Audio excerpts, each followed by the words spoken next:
20%. Jadi yang 100% adalah secara accrual base yang tercatat di komputer di sistem, 20%-nya tax service. Itu minimal itu. Kan masih ada dari piutang yang dibayar, masih ada dari DP dan lain-lain, jadi bisa sampai 150%. Bahkan lebih dari 160%. Itu ada. Sales coefficient 115% sampai dengan 200%. Ya. Jadi Bapak Ibu, kalau hotel budget, hotel seperti ini nih, hotel yang sekarang kita pakai, sales score-nya berapa ya? Berapa sales score-nya aja? Kira-kira 140 sampai 150%. Nah, hotel ini Pak, sales coefficient 140% lah, enggak. 100% tuh selalu penjualan kamar Pak, nggak mungkin yang lain. Kamar tuh selalu 100%. Nah, yang lain-lain itu 40%, kayak meeting, breakfast. Tapi hotel-hotel yang punya grand ballroom gede Pak, kayak Shangri-La Surabaya misalnya, dia punya grand ballroom, punya Japanese restoran, punya steak restoran, punya meeting room, punya coffee shop, punya segala macam fasilitas outlet banyak. Dia punya sales coefficient 260% Pak. 100% penjualan kamar, 160% penjualan non kamar. Berarti penjualan non kamarnya lebih gede daripada penjualan kamar. Ada nggak gitu? Banyak Pak kayak gitu.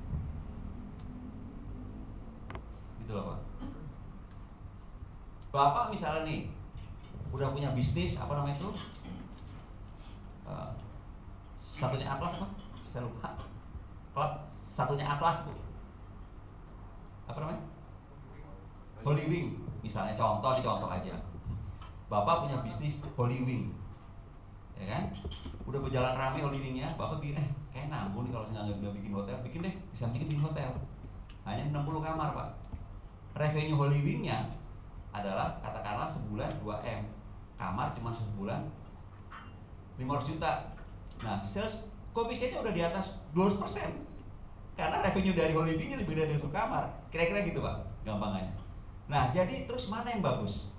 Apakah sales koefisien tuh di 115, maksudnya kecil, 115%, atau digedein 200%? Tergantung konsep hotelnya. Kalau konsep hotel budget, sales koefisien jangan lebih dari 115%. Buat apa? Buat supaya dapetin laba kotor atau GOP gede Pak, di atas 45%. Kalau Bapak dapat hotel budget, udah pasti Pak, udah pasti. Nah, namanya hotel budget, hotel kapsul ya Pak ya, udah pasti.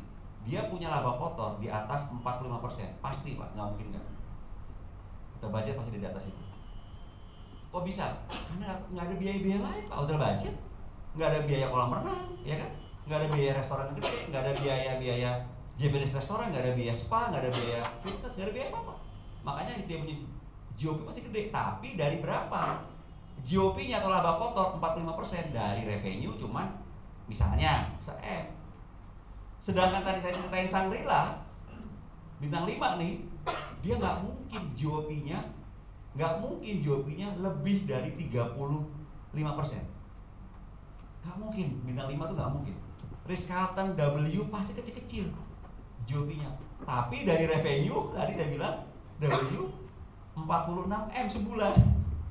Nah, jadi gitu Pak, beda.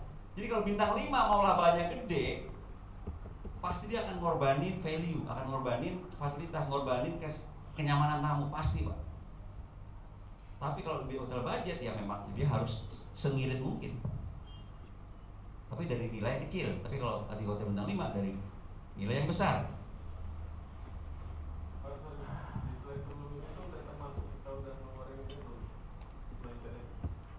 Yang mana? Ya, yang mana Pak? Belum ya? Oh belum Pak, belum. Maintenance lain-lain itu namanya bukan cost tapi expenses. Nah, contoh nih Pak ya, contoh. Room cost 20%. Ini hanya cost kamar Pak. Cost kamar tuh apa sih? Cost kamar tuh laundry, sabun, sampo, cost kamar.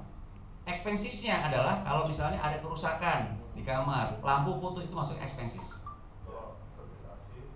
Servis AC masuknya ke expenses. Ya. Berarti biaya langsung. Kalau iya betul Pak. Kalau cost itu sebetulnya lebih ke biaya fix, tapi kalau expenses itu biaya variabel. Gampang aja gitu.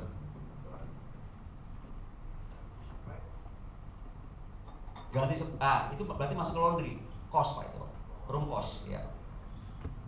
Artinya kalau ini jumlahnya udah hampir 100% sendiri di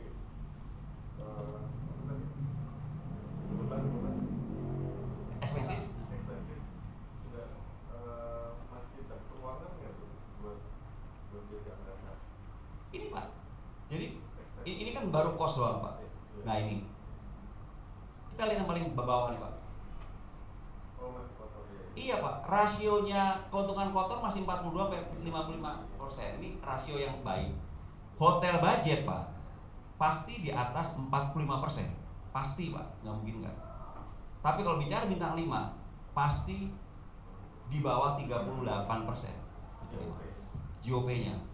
Kalau bintang 5 sampai gede banget GOP-nya, itu agak aneh menurut saya nih, bintang 5. Pasti dia ngorbanin pelayanan, ngorbanin value, ngorbanin pengalaman tamu, ngorbanin ini banyak lah pokoknya jangan. Iya deh, makanya tapi kan misalnya dia punya laba kotor 35% dari 46 miliar. Iya Pak.